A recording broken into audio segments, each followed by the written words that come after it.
The Lord be with you. And with your spirit. A reading from the Holy Gospel according to Mark. Glory to you. On leaving the synagogue, Jesus went with James and John straight to the house of Simon and Andrew.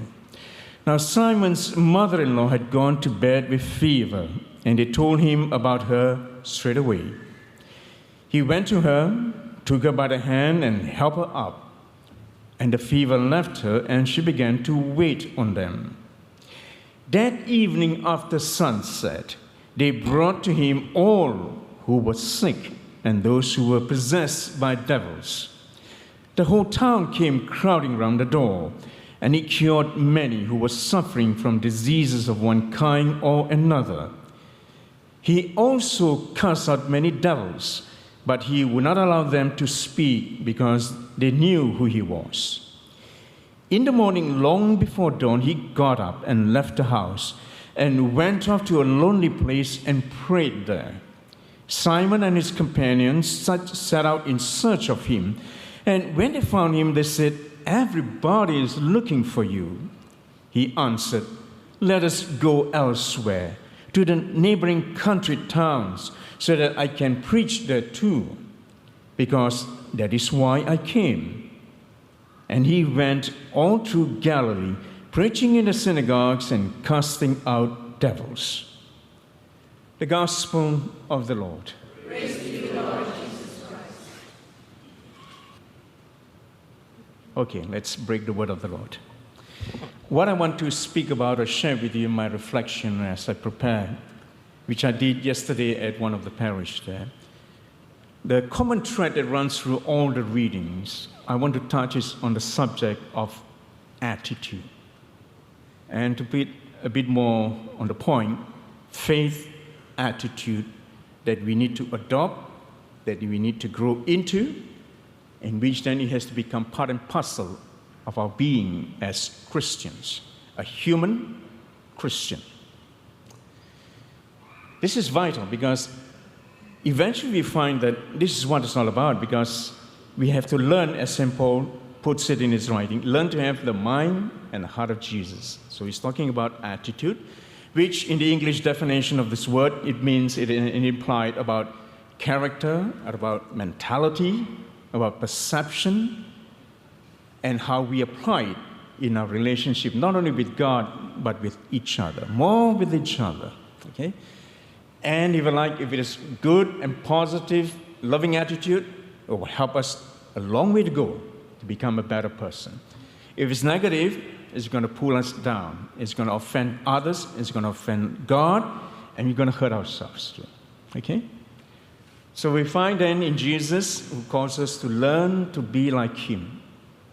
Not externally, because we are not going to wear long hair, beard, and all the sandal and kind of a Middle Eastern ancient kind of a dress. No, it's about internal character, personality, attitude. Okay, to do that, let's capture the three characters before Jesus. You have Job, you have the psalmist, and you have Paul, the apostle.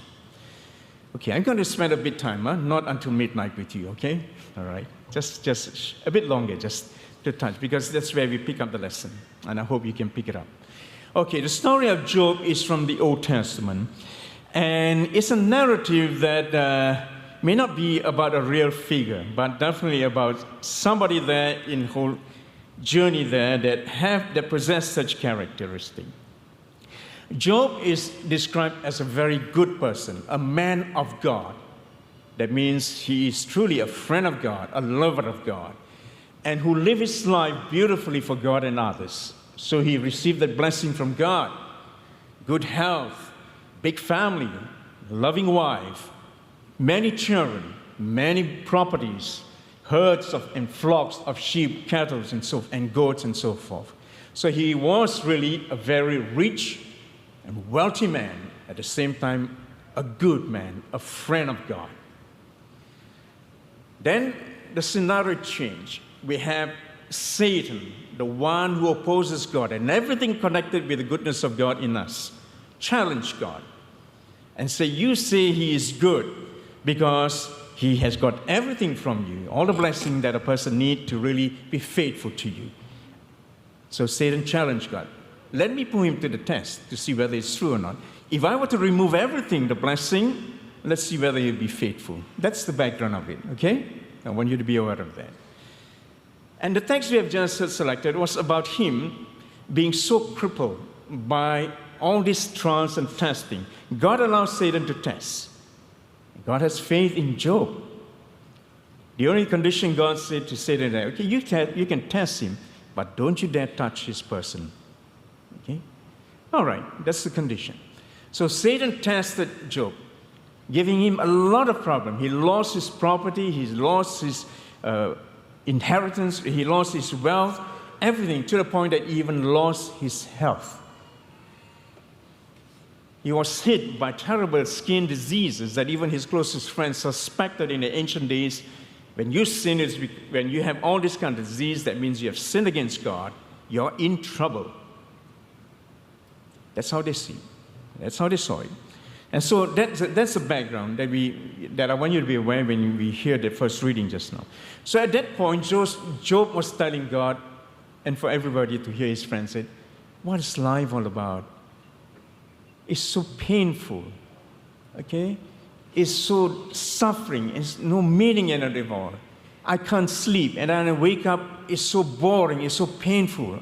And when I sleep, when I rest, I cannot really sleep, sleepless nights.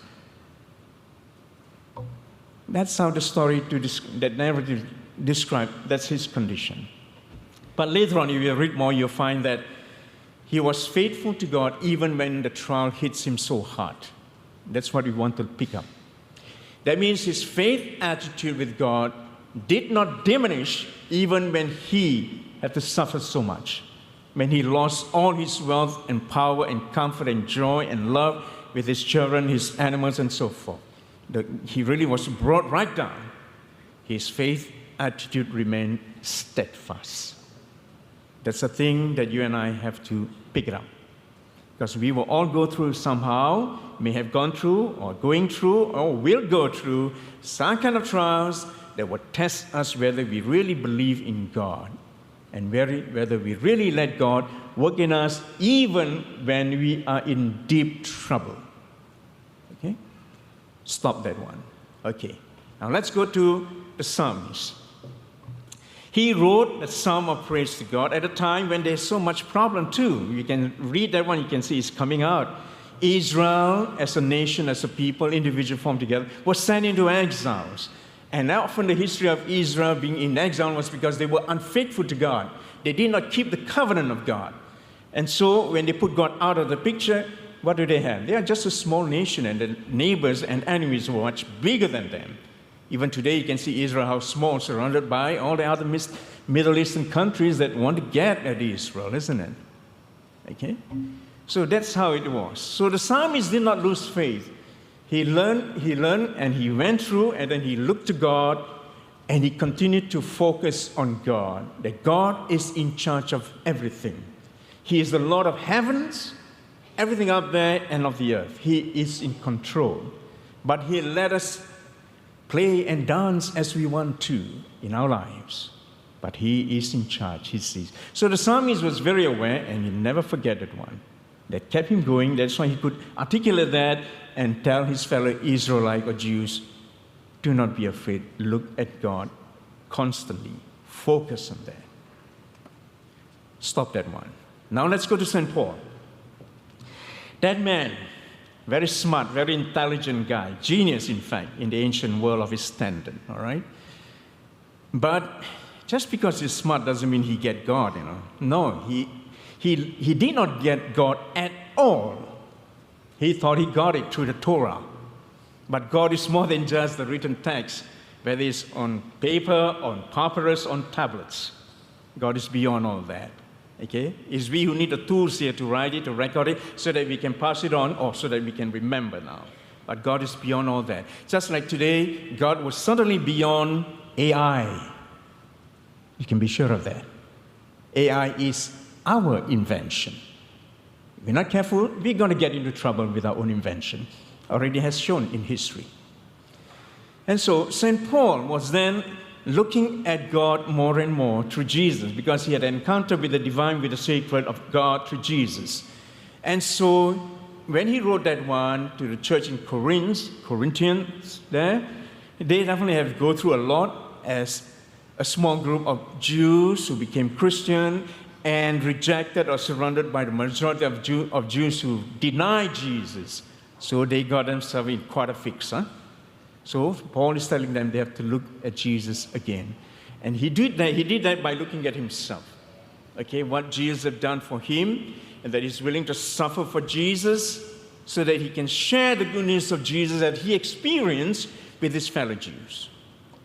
Attitude of Paul has become so close to Jesus. The psalmist's attitude so close to God. And Job did not falter in his faith, attitude, and relationship with God. Got it? It's important for you and I to be aware of this. Now let's look at the final figure, the ultimate figure that we all have to anchor on, pick it up, just like Job, without knowing Jesus, but he picked up God, the psalmist or so, but Paul, a bit more specific, Jesus. So we are in this part. So we need to look at Jesus more and more. And what does the text here tell us? You read the narratives here from Mark 1:29, is given there. Okay, in the synagogue, he went to preach, and then he went to Peter's mother-in-law's house. She was ill. He healed her, and that's where then the whole place became a clinic, at once a hospital, if you like. Everybody bring all their sick and possessed to Jesus, the divine physician who heals. And that is part of his mission, not just preaching and teaching, but that's the heart of it. The healing is just an accompaniment. Because the healing of the body, for example, if you are healed, like say in characters in the gospel, Lazarus was healed, the blind man was healed, Jairus' daughter was raised to life again, okay? And the woman with the only son died was also raised to life. Question, do you think they die later on? What do you think? Obviously, they have to die, right? Just because Jesus raised Lazarus from the dead doesn't mean he will go on to live forever, huh? He died. His tomb is there in Israel. And so the heart of Jesus' teaching is about God's love and mercy and goodness. And here we capture that. Because in the end, when he get away from all these, the disciples went after him, searched for him, found him. His reply was very good. I came not just for this group, but others. But he said important thing. They found him where? In the business of all this healing ministry, teaching, people want him. He just get away because he need to spend time in his human nature with God. That's the key. All of us today must also always go back to the center of our Christian vocation, God in Jesus. That means we must, in the business of life, with all the distraction and problems and conflicts and pain, we must go back to God every day, as often as possible, in order to get our bearing, so that good can come out from that dialogue, that conversation, that intimacy with God. Without that, we'll be operating from our own human resources. And our human resources, as we say, are filled with a lot of problems and faults and feelings. Okay? So attitude, faith attitude is very important. We have to learn to grow into that. You can't buy that at a supermarket, you can be sure of that. That faith attitude in relationship with Christ demands us to grow into Him every time. So that as we get more and more into the Lord, we are secure inside us. And that's what we need in order to go through life, many trials and difficulties and problems. As he also said, Jesus himself said, if you build your house on sand, you're going to get into trouble. When trials come, the storm of life comes, the wind, that house will collapse. But if you build your house on rock, and that is Jesus, you're going to be stable in the face of all the trials and tribulation that comes. And it comes in many forms, not just losing your wealth and your property and you become poor. But the most difficult one, you can be sure, is when you fall sick. And everyone falls sick. Whether we are rich or poor, male or female, young or old, we fall sick. When that sickness goes into the depth of seriousness, that's where you're going to get into trouble if your faith foundation is not there. Okay? So faith attitude is vital. And you got to build this up, not once a week, but every time in your life daily. You got to work it out with Jesus. Okay? Look at Jesus himself in his humanity, not just his divinity, but in his humanity. He worked it out with God so much, okay? And it shows in the page of the gospel, to the point that he was so strong in one with God. That's why he can say, to see me is to see the Father. The Father and I are one. Amazing. And that's what it takes for him to get to his passion, his suffering, his rejection, condemnation, and death on the cross. You think that was easy? That wasn't easy at all. Try it if you don't believe. It's not easy. Okay? But we have to ask the question then, how did he get? Where did his strength come from? Definitely we have to conclude quite easily his union with God. The power and the strength to not only preach and teach and heal and deliver, but to forgive, giving all of us the chance to get back to God. So we too need to build up our faith relationship and attitude with God. Don't underestimate this. Don't take risks. At the last minute, you pray and say, God, forgive me, and then go to heaven. You'll be surprised. That's not the case.